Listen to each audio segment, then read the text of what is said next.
buksan. Kasi marami na pong nawawalang bata sa Facebook. May missing bata na. Marami ng suspect. Pati nga sa YouTube meron na eh. Kaya mag-iingat kayo pag mag-isa lang kayo sa bahay nyo. Kasi pag may kumatok dyan, huwag nyo sasagutin.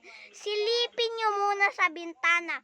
Pag hindi itsura ng pamilya nyo, huwag nyong sasagutin. Kasi pwede kayong i-hack niyan, nakawin yan. Hindi nyo na makikita ang nanay nyo. Kaya ang gawin nyo, tumawag kayo ng pulis. Pag kinakalabog na talaga yung pintuan. Tapos may nakita kang strange na mukha na hindi naman kapamilya mo, tumawag ka agad ng pulis. Huwag ka lalabas, pero tumawag ka ng pulis. Yun lang yung gagawin nyo, 911. Tapos i-record nyo na para marinig ng pulis at pumunta sa bahay nyo. Yun lang ang gagawin nyo. Like and subscribe for more great videos. Bye-bye! Click the bell button, like and subscribe. Bye! Makinig kayo sa akin. Kung may natutunan kayo, subscribe and like. Bye!